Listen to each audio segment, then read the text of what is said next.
Voilà, chers frères et sœurs, chers amis, bonjour. Nous sommes très heureux de pouvoir vivre ce culte encore ensemble ce matin, de pouvoir être dans la présence de notre Dieu et de pouvoir encore une fois ouvrir sa parole et la méditer ensemble, pouvoir lui rendre un culte qui lui est honorable. Vous savez, le Seigneur aime nous voir réunis en son nom. Amen.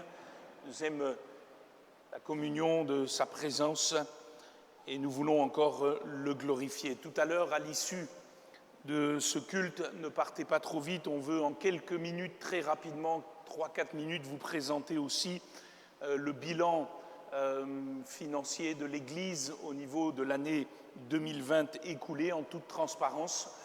Mais avant cela, bien sûr, nous voulons ouvrir l'Écriture et nous allons le faire encore une fois dans 2 Corinthiens chapitre 3, verset 17. 2 Corinthiens chapitre 3, verset 17. En quelques mots, l'apôtre Paul va nous révéler la source de toute liberté et il va dire ceci: Or le Seigneur, c'est l'Esprit, et là où est l'Esprit du Seigneur, là est la liberté. Amen. La liberté, nous dit l'apôtre Paul, elle est dans l'onction du Saint-Esprit. La liberté est dans la personne du Saint-Esprit. La liberté est dans l'œuvre du Saint-Esprit, dans son ministère, dans sa communion. Et c'est cette vérité que nous partageons ensemble depuis quelques semaines. Et j'aimerais terminer cette vérité biblique avec encore quelques textes qui nous montrent comment l'œuvre du Saint-Esprit dans nos cœurs nous permet d'être toujours libres des contraintes, des pressions que nous pouvons vivre ici-bas. Si nous apprenons à vivre selon l'Esprit, nous sommes, frères et sœurs, des hommes libres. Quand bien même nous vivrions des pressions, des difficultés, des combats, des luttes, quand bien même il y aurait des entraves, si nous apprenons à vivre selon l'Esprit, notre liberté est garantie en Jésus-Christ. Amen. Et comme nous l'avons vu, cette liberté, elle est déjà et avant tout dans la communion du Saint-Esprit. Je voudrais résumer nos 2 messages que j'ai partagés avec vous en quelques mots. Jésus a dit « Et moi je prierai le Père, et il vous donnera un autre consolateur, afin qu'il demeure éternellement avec vous, l'Esprit de vérité que le monde ne peut recevoir, parce qu'il ne le voit point, ne le connaît point. Mais vous, vous le connaissez, car il demeure avec vous et il sera en vous. » Si vous êtes à Jésus-Christ, frères et sœurs, l'Esprit de Christ habite en vous. Il demeure en vous.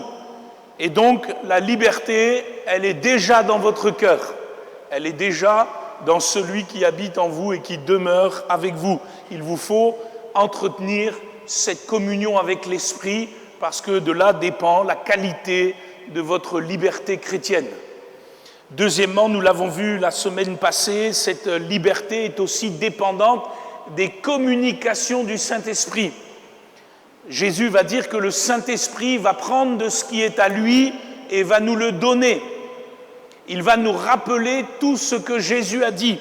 Et c'est dans ces communications, dans ces rappels, dans ces dons, dans ces contributions que la liberté aussi nous est acquise. Nous avons besoin pour cela, et nous l'avons partagé ensemble, d'apprendre toujours à discerner la voix du Saint-Esprit pour recevoir ce qui vient de Jésus et qui nous met en liberté. Et ce langage de l'Esprit, nous l'avons vu ensemble, c'est le langage de ce qui est écrit.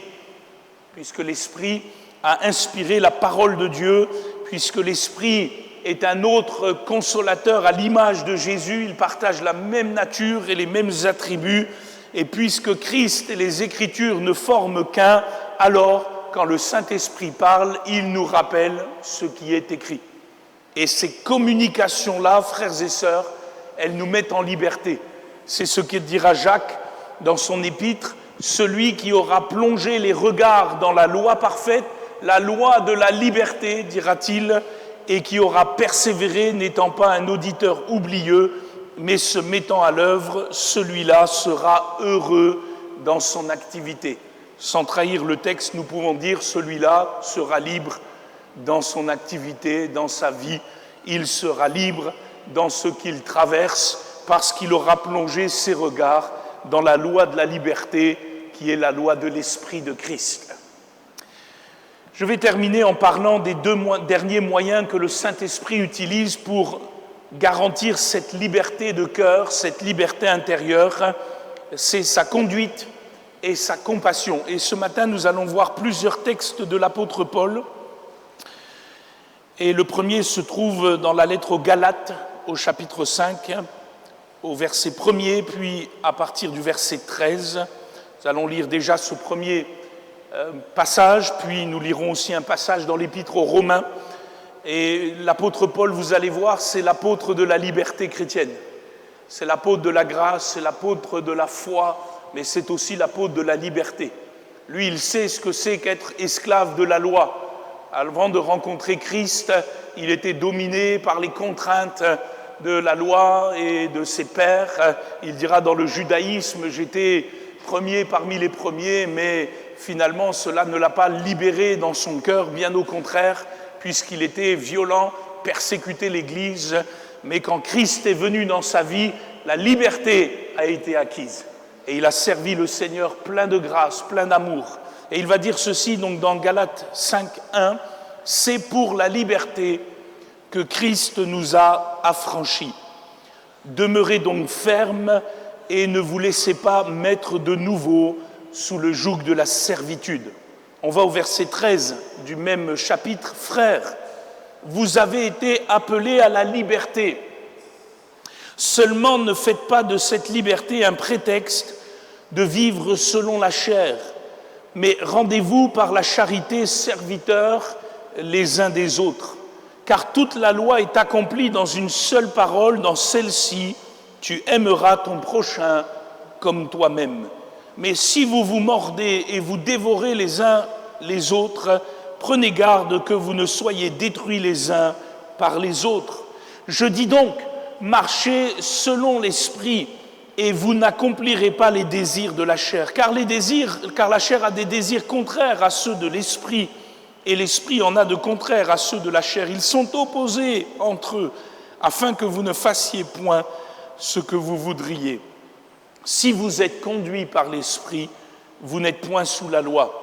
Or, les œuvres de la chair sont manifestes, ce sont l'impudicité, l'impureté, la dissolution, l'idolâtrie, la magie, les inimitiés, les querelles, les jalousies, les animosités, les disputes, les divisions, les sectes, l'envie, l'ivrognerie, les excès de table et les choses semblables. Je vous dis d'avance, comme je l'ai déjà dit, que ceux qui commettent de telles choses n'hériteront point le royaume de Dieu. Mais le fruit de l'esprit, c'est l'amour, la joie, la paix, la patience, la bonté, la bénignité, la fidélité, la douceur, la tempérance. La loi n'est point contre ces choses.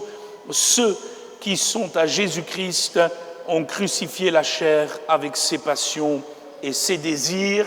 Amen. Que dit l'apôtre Paul ici? Que la liberté de notre âme, de notre cœur, elle dépend de cette facette de l'esprit qu'on appelle communément le fruit de l'esprit, qui dans ce texte s'oppose aux œuvres de la chair, qui par nature, ces œuvres de la chair nous emprisonnent. La liberté, frères et sœurs, elle est dans l'esprit et elle est dans le fruit de l'esprit. La liberté est dans l'amour, la liberté est dans la joie, la liberté est dans la paix, la liberté est dans la patience, la liberté est dans la bonté, la liberté est dans la bénignité, la liberté est dans la fidélité, la liberté est dans la douceur, la liberté est dans la tempérance de Dieu. Et le texte dit, Paul dit, la loi n'est point contre ces choses. En effet, frères et sœurs, aucune contrainte ne peut être apposée dans le cœur de celui qui vit le fruit de l'esprit. Aucune pression, quelle qu'elle soit, ne peut réduire la liberté de celui qui vit cette facette de la vie de l'esprit. C'est pourquoi, dira Paul, ceux qui sont à Jésus-Christ ont crucifié la chair avec ses passions et ses désirs. Alors on comprend, frères et sœurs, que lorsque nous manquons de liberté intérieure, c'est souvent le signe que quelque part, nous vivons encore selon la chair à certains endroits. D'une manière ou d'une autre, les tensions intérieures, par exemple du manque de pardon, ou du manque de grâce, ou du manque d'épanouissement, sont souvent liées, dit Paul, à des querelles, à des jalousies, à des animosités, à des divisions, ou toutes sortes d'œuvres de la chair semblables. Les pressions intérieures du manque de liberté quant à la joie, quant à la satisfaction en Christ, sont souvent liées à des blessures charnelles qui ne sont pas encore guéries selon l'Esprit. Nous manquons de liberté quand nous vivons selon la chair. Et c'est pour cela que dans un deuxième texte que nous allons ouvrir ensemble, dans l'épître aux Romains, au chapitre 8, Paul va longuement détailler cet aspect. Et nous allons faire une lecture à partir du verset 1er du chapitre 8 de l'Épître aux Romains, où il va dire ceci. Il n'y a donc maintenant aucune condamnation pour ceux qui sont en Jésus-Christ. En effet, la loi de l'esprit de vie en Jésus-Christ m'a affranchi de la loi du péché et de la mort. Notez le vocabulaire lié à la liberté. Car chose impossible à la loi, parce que la chair la rendait sans force, Dieu a condamné le péché dans la chair, en envoyant à cause du péché son propre Fils dans une chair semblable à celle du péché, et cela afin que la justice de la loi fût accomplie en nous qui marchons non selon la chair, mais selon l'Esprit. Ceux, en effet, qui vivent selon la chair s'affectionnent des choses de la chair, tandis que ceux qui vivent selon l'Esprit s'affectionnent aux choses de l'Esprit. Et l'affection de la chair, c'est la mort, tandis que l'affection de l'Esprit, c'est la vie et la paix. Car l'affection de la chair est inimitié contre Dieu, parce qu'elle ne se soumet pas à la loi de Dieu et qu'elle ne le peut même pas. Or, ceux qui vivent selon la chair ne sauraient plaire à Dieu. Pour vous, vous ne vivez pas selon la chair, mais selon l'Esprit, si du moins l'Esprit de Dieu habite en vous. Si quelqu'un n'a pas l'Esprit de Christ, il ne lui appartient pas. Et si Christ est en vous, le corps, il est vrai, est mort à cause du péché, mais l'Esprit est vie à cause de la justice. Et si l'Esprit de celui qui a ressuscité Jésus d'entre les morts habite en vous, celui qui a ressuscité Christ d'entre les morts rendra aussi la vie à vos corps mortels par son Esprit qui habite en vous. Ainsi donc, frères, nous ne sommes point redevables à la chair pour vivre selon la chair. Si vous vivez selon la chair, vous mourrez. Mais si par l'Esprit vous faites mourir les actions du corps, vous vivrez. Car tous ceux qui sont conduits par l'Esprit de Dieu sont fils de Dieu. Et vous n'avez point reçu un esprit de servitude, d'emprisonnement, si je peux m'exprimer ainsi, pour être encore dans la crainte, mais vous avez reçu un esprit d'adoption par lequel nous crions « Abba, Père ». L'Esprit lui-même rend témoignage à notre esprit que nous sommes enfants de Dieu. Or, si nous sommes enfants, nous sommes aussi héritiers, héritiers de Dieu, co-héritiers de Christ, si toutefois nous souffrons avec lui, afin d'être glorifiés avec lui. J'estime que les souffrances du temps présent ne sauraient être comparées à la gloire à venir qui sera révélée pour nous. Aussi, la création attend-elle avec un ardent désir la révélation des fils de Dieu. Car la création a été soumise à la vanité, non de son gré, mais à cause de celui qui l'y a soumise, avec l'espérance qu'elle aussi sera affranchie de la servitude, de la corruption, pour avoir part à la liberté de la gloire des enfants de Dieu. Or, nous savons que jusqu'à ce jour, la création tout entière soupire et souffre les douleurs de l'enfantement. Et ce n'est pas elle seulement, mais nous aussi, qui avons les prémices de l'Esprit. Nous aussi, nous soupirons en nous-mêmes en attendant l'adoption, la rédemption de notre corps, car c'est en espérance que nous sommes sauvés. Or, l'espérance qu'on voit n'est plus espérance. Ce qu'on voit, peut-on l'espérer encore? Mais si nous espérons sur ce que nous ne voyons pas, nous l'attendons avec persévérance. De même aussi, l'Esprit nous aide dans notre faiblesse, car nous ne savons pas ce qu'il convient de demander dans nos prières. Mais l'Esprit lui-même intercède par des soupirs inexprimables, et celui qui sonde les cœurs connaît quelle est la pensée de l'Esprit, parce que c'est selon Dieu qu'il intercède en faveur des saints. Amen. Alors excusez-moi de cette lecture qui est un peu longue, mais elle est nécessaire pour comprendre ces deux aspects de la liberté de l'esprit que nous partageons ensemble ce matin. La conduite et la compassion du Saint-Esprit. Vous avez fait attention dans ce texte que Paul va dire « tous ceux qui sont conduits par l'Esprit sont fils de Dieu ». Et il va lier ça à la liberté. Et puis il va dire à la fin que l'Esprit nous aide dans notre faiblesse, parce qu'il sait que nous sommes encore en chemin, en cheminement. Et il y a donc à la fois la conduite du Saint-Esprit et la compassion du Saint-Esprit comme deux clés qui nous aident à vivre la liberté. Et j'aimerais le partager ce matin et l'expliquer. Lorsque Paul écrit ce texte aux Romains, vous avez fait certainement attention qu'il reprend le même langage que l'épître aux Galates. Il va contraster la chair et l'esprit. Et il va dire que les tendances ou l'affection de la chair, c'est la mort. Alors on comprend bien, ce n'est pas seulement la mort physique, c'est surtout le rétrécissement, le dépérissement, la mort spirituelle. Vous avez remarqué qu'à chaque fois qu'on s'attache aux choses de la chair, on commence à s'éteindre. Et c'est une réalité. Et de l'autre côté, le fruit de l'esprit, la tendance de l'esprit, l'affection de l'esprit, les choses de l'esprit, c'est la vie, c'est la liberté. D'un côté, le dépérissement spirituel, l'atrophie de la liberté chrétienne. De l'autre, l'épanouissement, la satisfaction, la pleine et entière liberté. Voilà le message central de l'apôtre Paul. Et tout cela par ce verset clé, le verset 15, « Tous ceux qui sont conduits par l'Esprit sont fils de Dieu ».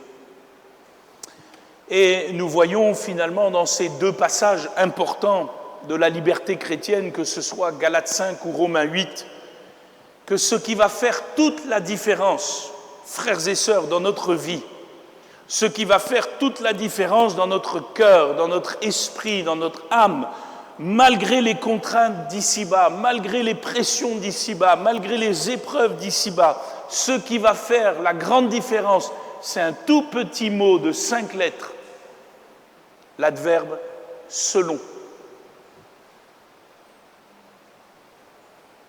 Tout l'enjeu de la liberté se trouve dans ce petit mot. Si vous vivez selon la chair, dit l'apôtre Paul, vous allez perdre votre liberté. Vous allez mourir. Vous allez dépérir. Nécessairement, les œuvres de la chair vont amener un rétrécissement dans votre cœur, dans votre âme. Par contre, si vous vivez selon l'Esprit, vous êtes libre. Vous gardez votre liberté. Vous grandissez même dans l'épreuve. Même dans les combats et les luttes, vous gardez l'amour de Dieu. Gardez la joie de Dieu. Gardez la satisfaction de Christ. Et on comprend alors que l'enjeu de la liberté dans notre cœur dépend de ce tout petit mot-là. Est-ce que je vis selon la chair ou est-ce que je vis selon l'esprit? Alors on doit s'attarder à ce petit mot-là, n'est-ce pas? Cet adverbe « selon », dans le texte original, en grec, c'est « kata ». Et ça peut être traduit de diverses manières. Cette expression, elle peut signifier, par exemple, « en accord avec ». Si je vis selon Marcel, et je prends un exemple, je suis en accord avec Marcel. Ça peut vouloir dire aussi à la manière d'eux.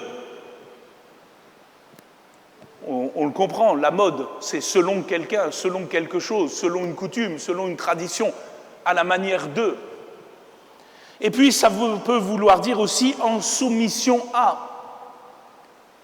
Et je comprends donc que cette petite adverbe, qui est la pensée principale de Paul, va m'amener à me poser les questions suivantes. Est-ce que je vis toujours en accord avec l'Esprit de Dieu ? Est-ce que je vis toujours à la manière de l'Esprit de Dieu ? Est-ce que je suis toujours soumis à l'Esprit de Dieu ? Parce que si je ne peux pas dire un plein oui à ces questions-là, alors, nécessairement, je vis selon la chair, à la manière de la chair, en soumission aux convoitises de la chair, et ma liberté est en danger. Si je paraphrase le verset 5 de Romains 8, reprenez-le sous vos yeux, qui est un texte clé. Dans le texte de votre Bible second, il dit « Ceux en effet qui vivent selon la chair s'affectionnent aux choses de la chair, tandis que ceux qui vivent selon l'esprit s'affectionnent aux choses de l'esprit. » Si je paraphrase et que je le comprends, Paul dit ceci « Ceux en effet qui sont dominés par leur nature charnelle ne pensent qu'aux choses de la chair, tandis que ceux qui sont contrôlés ou en accord ou soumis à l'esprit sont liés aux choses spirituelles. Et de là dépend la qualité de votre liberté intérieure. Si vous n'êtes en accord qu'avec la chair et ses convoitises, ses œuvres, et Paul les a citées, disputes, divisions, querelles, jalousie, animosité, idolâtrie et choses semblables, malheureusement, vous n'allez vivre que les choses d'en bas, et par nature, vous le voyez bien, les choses d'en bas, elles nous emprisonnent, elles nous lient, elles nous étouffent. Mais si vous vous accordez avec l'Esprit, dit Paul, que vous lui êtes soumis, et même plus que vous vivez selon lui, c'est-à-dire selon sa conduite, son mode de vie, sa nature, ses paroles, ses tendances, ses injonctions, alors vous ne pourrez connaître que plus de liberté. Voilà pourquoi aussi, dans l'épître aux Colossiens, je vous ai dit qu'on allait vadrouiller ensemble dans les épîtres de Paul, regardez ce qui est écrit dans Colossiens 3, verset 1er. Dans le même langage, Paul va dire ceci, « Si donc vous êtes ressuscités avec Christ, Colossiens 3, 1, cherchez les choses d'en haut, où Christ est assis à la droite de Dieu. Affectionnez-vous aux choses d'en haut, et non à celles qui sont sur la terre, car vous êtes morts et votre vie est cachée avec Christ en Dieu.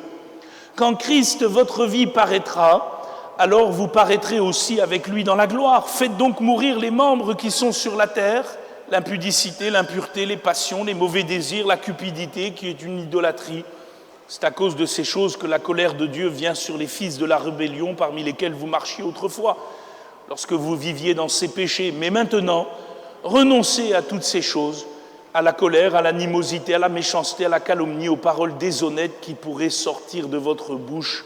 Ne mentez pas les uns aux autres, vous étant dépouillés du vieil homme et de ses œuvres, et ayant revêtu l'homme nouveau qui se renouvelle dans la connaissance selon l'image de celui qui l'a créé.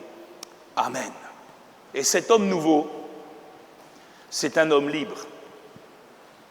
L'homme nouveau, mon frère, ma sœur, qui est en toi, qui doit grandir, c'est un homme libre par nature, quand il est conduit par l'Esprit. Et il y a donc tout un combat dans la vie chrétienne entre la chair et l'Esprit, lié par ce petit adverbe « selon ». Et vous avez remarqué avec moi que dans certaines situations, malheureusement, nous avons tendance à vivre selon la chair et nous perdons notre liberté, perdons notre joie, perdons notre paix, perdons notre liberté de pardonner, d'aimer, de servir, nous nous réduisons. Puis dans d'autres situations, par la grâce de Dieu, nous vivons selon l'Esprit. et nous nous épanouissons. Et voilà alors que ce combat doit être gagné dans le temps, pour que nous apprenions à ne vivre que selon l'Esprit. Alors ça, c'est la théorie. Vous allez me dire, oui, mais comment je peux vivre ça en pratique, pasteur? Comment vivre selon l'Esprit dans la vie de tous les jours? Et c'est là que cet adverbe « selon » est lié maintenant à un verbe et à un nom qu'on a lu dans nos deux passages des Romains et des Colossiens. Le nom, c'est l'affection, et le verbe, c'est s'affectionner. Et Paul va les souligner. Il va dire, l'affection de la chair, c'est la mort. Et aux Colossiens, il va dire, maintenant que vous êtes ressuscités en Christ, affectionnez-vous des choses d'en haut.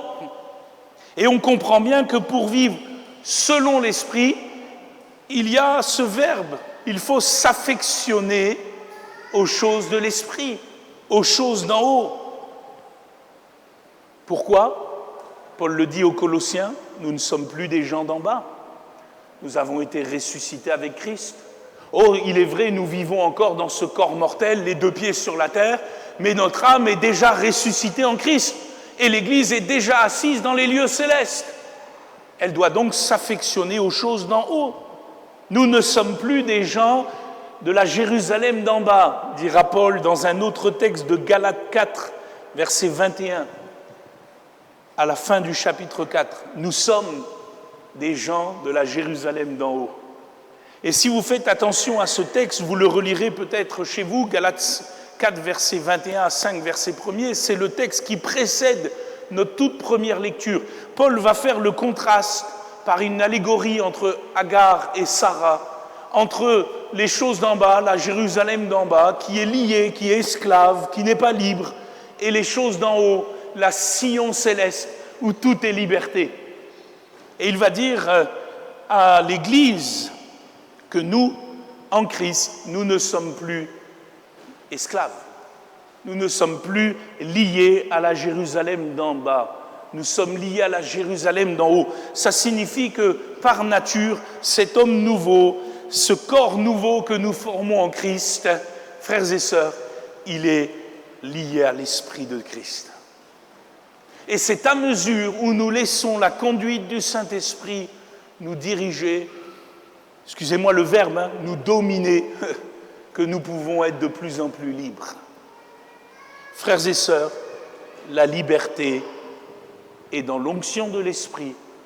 L'onction de l'Esprit est dans la communion de l'Esprit, dans les communications de l'Esprit, mais aussi dans la conduite de l'Esprit.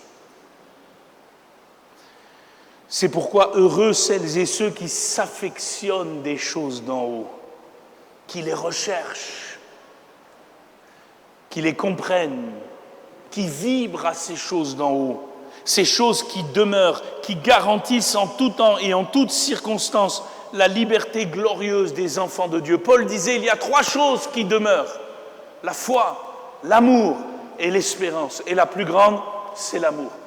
Qu'était-il en train de dire? Que les choses qui demeurent, ce sont les choses éternelles, ce sont les choses de la Jérusalem d'en haut, et que si nous voulons vivre en toute liberté, il nous faut nous affectionner de ces choses-là, les rechercher. En grec, le verbe s'affectionner, c'est le verbe phroneité, et c'est plus que de l'affection sentimentale. Dans le texte original, c'est la capacité de fixer aussi ses pensées sur l'objet désiré. Lorsque je m'affectionne de Christ, ce n'est pas seulement que j'ai des bons sentiments envers Christ, j'ai Christ comme point de mire. Il est celui sur qui je jette mon dévolu. Alors, quand je veux m'affectionner des choses de l'Esprit, il en est de même. Ce n'est pas seulement que j'aime les choses de l'Esprit. Le Saint-Esprit est celui sur qui j'ai fixé mes pensées. Je vis selon l'Esprit et je ne vis plus selon la chair. Et j'ai remarqué une chose, pour qu'on comprenne bien, frères et sœurs, ce point ce matin. On ne peut pas vivre les deux en même temps. Vous avez remarqué qu'on ne peut pas vivre à la fois simultanément selon l'esprit et selon la chair. Les situations feront que nous vivrons soit selon l'esprit, soit selon la chair. Et parfois, nous manquons de liberté parce que nous vivons selon la chair, tout en essayant de vivre selon l'esprit, et ça ne marche pas. Les deux sont opposés, dit Paul. Ça ne peut pas fonctionner. Ils s'opposent mutuellement. C'est l'un ou l'autre. Et il faut qu'il y en ait un qui capitule. Paul ira même plus loin. Il faut qu'il y en ait un qui meure. Faites mourir la chair, ce qui est charnel, ce qui est terrestre, ce qui par nature vous emprisonne.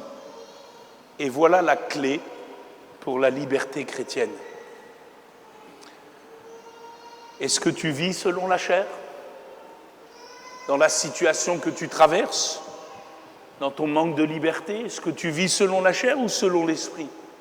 Qui domine sur ta vie, la chair ou l'esprit? Qui a le dernier mot dans ton cœur, la chair ou l'esprit? Selon qui te comportes-tu? Selon la chair ou selon l'esprit? N'oubliez pas ce que l'apôtre Paul a dit aussi dans l'Épître aux Romains au chapitre 12, verset 1er. Je vous exhorte donc, frères, par les compassions de Dieu, à offrir vos corps comme un sacrifice vivant, saint, agréable à Dieu, ce qui sera de votre part un culte raisonnable.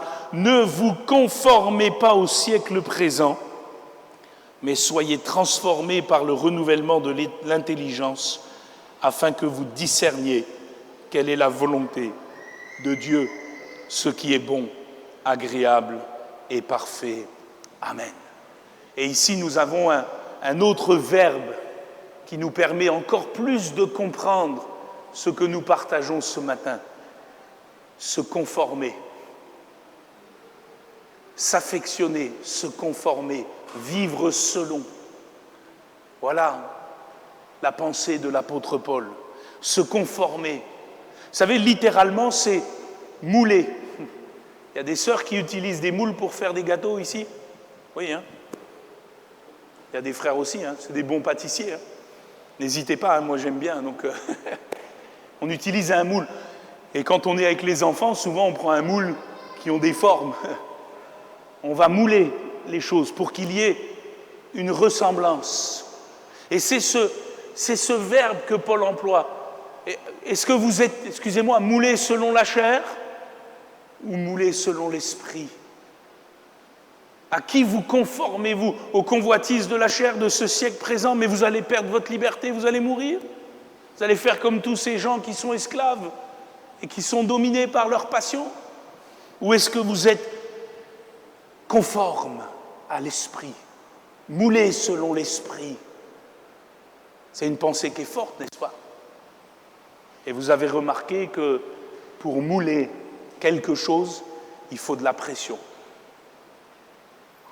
Sans pression, ça ne marche pas. Voilà pourquoi nous vivons toutes sortes de pressions, non pas pour éteindre notre liberté, mais pour que dans les pressions, au contraire, j'apprenne à être moulé selon l'esprit, conforme à l'esprit, m'affectionner aux choses de l'esprit, vivre selon l'esprit. Paul le dira, marchez selon l'esprit et vous n'accomplirez pas les désirs de la chair. Pour vivre selon l'esprit, je dois me conformer à la vie de l'esprit. Et le fruit de l'esprit, c'est l'amour, la paix, la joie, la fidélité, la bénignité, la tempérance. C'est la liberté. Je termine avec une pensée. Dans tout cela, ce qui est formidable, c'est que le Saint-Esprit sait que j'ai encore tendance à vivre selon la chair. Et il ne me rejette pas. Même s'il s'oppose à la chair, nous l'avons lu ensemble, le Saint-Esprit vient néanmoins à mon secours, à mon aide, quand je ne sais plus quoi demander dans mes prières. Ça vous arrive allez, j'emploie un mot fort, de désespérer vis-à-vis de votre propre personne? Moi, ça m'arrive parfois.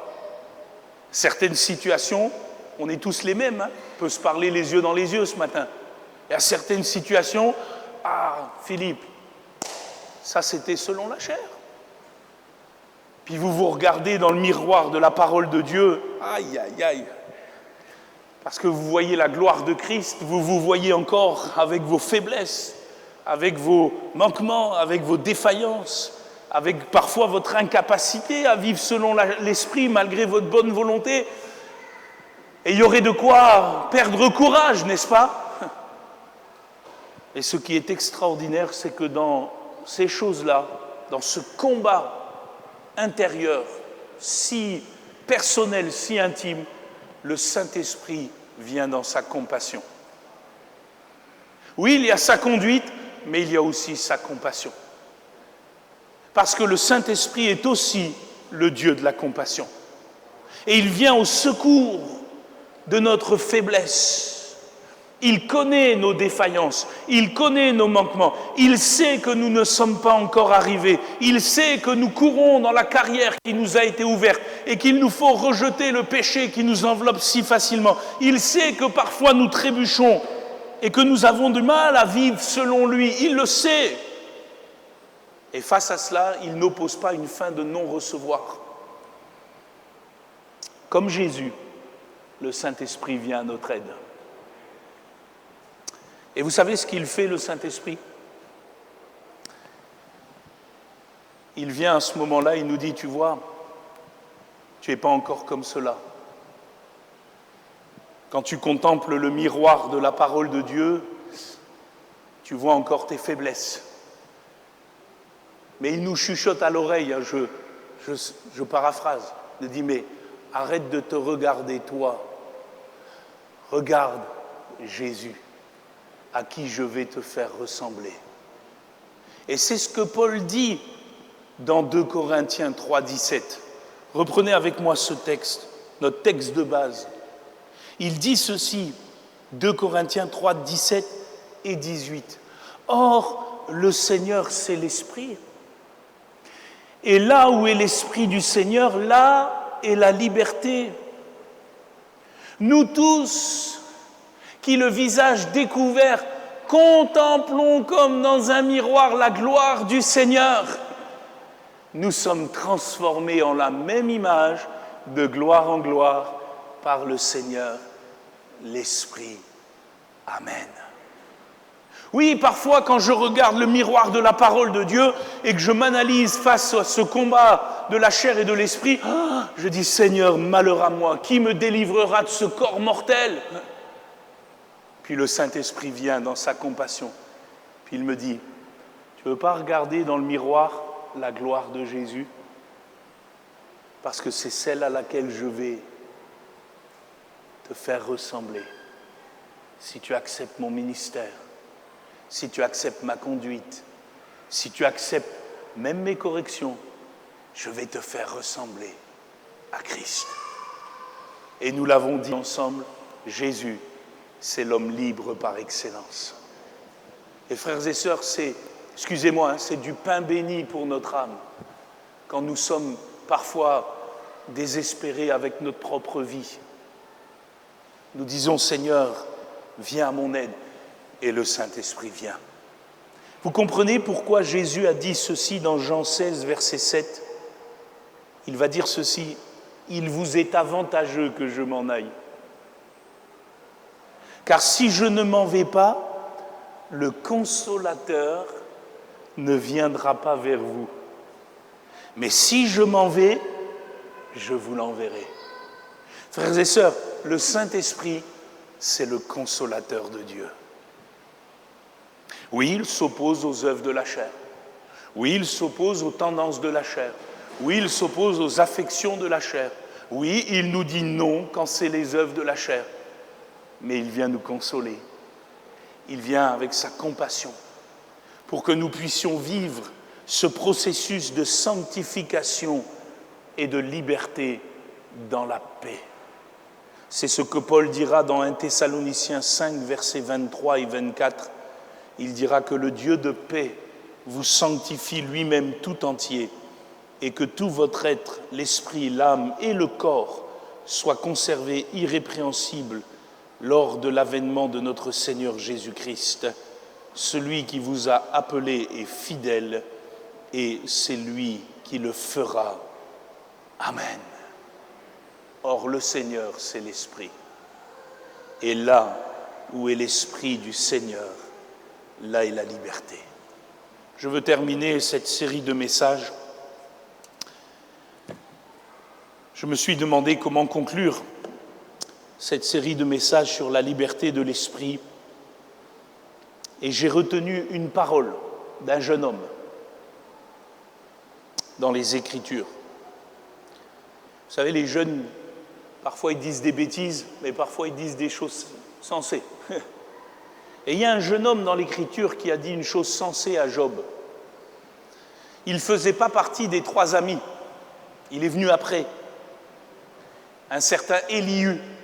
Et il ne sera pas condamné par le Seigneur Tout-Puissant dans ce qu'il a dit.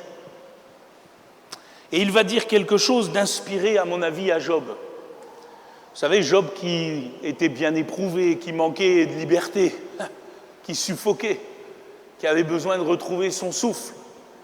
Il va dire ceci dans Job 36, versets 15 et 16.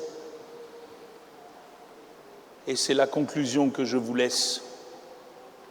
Mais Dieu sauve le malheureux dans sa misère. Et c'est par la souffrance qu'il l'avertit. Il te retirera aussi de la détresse pour te mettre au large, en pleine liberté.